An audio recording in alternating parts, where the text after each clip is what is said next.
Hi mga preni! Kung naghahanap kayo ng espesyal na paggawa ng kasaba cake, ay eto na yon. Panoorin nyo ang video ko na siguradong magugustuhan nyo rin. And I'm Fanny from Fanny's Cookery. At eto yung kailangan natin dito. Napakalaki nito mga preni at 2 pieces lang ay sapat na. Hugasan natin ang kasaba o kamoting kahoy. Then ikakat natin ito into medium pieces. At itong mga preni ay babalatan natin. Pagkatapos, banlawan natin itong mabuti. I-scrape or i-grate natin ito hanggang sa matapos na ito lahat. Ayan. Para naman sa ating next step, kailangan natin dito ng strainer. Pwede kayong gumamit ng kutsara sa pagpigaha.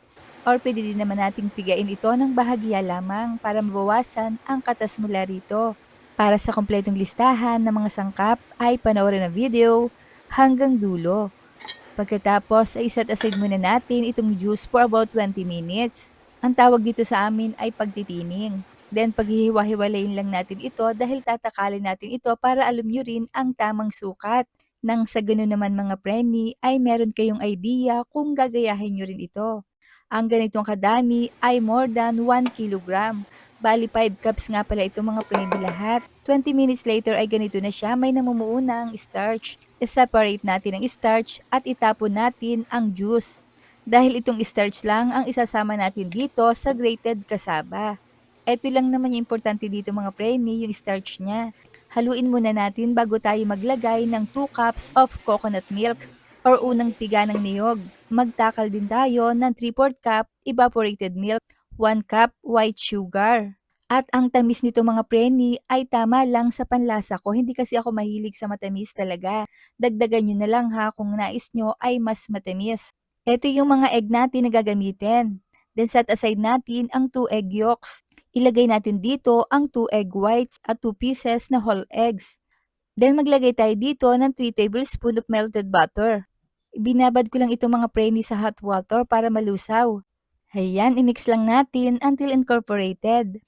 Pagkatapos, mag-add tayo dito ng 1/2 can condensed milk. Then set aside natin ang 1/2 can. I-mix natin until well combined. I-grease natin ang baking pan with butter para hindi gaanong dumikit mamaya ang kasaba mixture natin. Saka natin ibuhos dito ang kasaba mixture. Ayan, at tamang-tama lang siya dito sa ating baking pan. Dadalhin na natin ito sa oven at i-bake natin ito for about 50 minutes to 1 hour sa 200 degrees Celsius. At for the toppings, in a bowl, combine natin ng 1/2 can condensed milk, 2 egg yolks, and 3/4 cup coconut cream o purong gata. I-mix lang natin until well blended. At kapag ang ibabaw ng kasaba mixture natin ay nabuo na at bahagyang naging brown, ay i-remove natin ito from oven para sa ating ilalagay na toppings. Spread lang natin ang topping mixture evenly over the surface. Then sprinkle natin with grated cheese on top. Kayo nang bahala sa grated cheese na ilalagay nyo ha. Ayan. At ibabalik na natin ito sa oven. I-bake ito for about 20 to 25 minutes or until the topping is bubbly. Top heat settings only lang mga preni ha. Ayan, tapos na. Maaari na nating i-remove from oven. Meron din naman ako recipe mga preni na simple lang at 3 ingredients lang. Kung gusto niyo naman na 3 ingredients lang ang gawin, ay i-comment niyo sa ibaba at doon ko ilalagay. Hayaan ng lumamig ng bahagya, itong mga preni ay mainit-init pa. I-slice lang natin ito ayon sa nais na sukat. At kung nakabot kayo sa punto ng bidyong ito, ay mga tagasa naman kaya ang nakapanood ng video kong ito. Shoutout po sa inyo at maraming salamat. Sandok na tayo mga preni. 3 piraso ang aking kukuhanin dito para sa ating final plating. Para naman makita nyo ang outcome. Ayan, ito na ang ating special kasaba cake na siguradong magugustuhan nyo rin. Ang iba nga pala nito mga preni ay ipinamigay ko din. Halang sarap niya.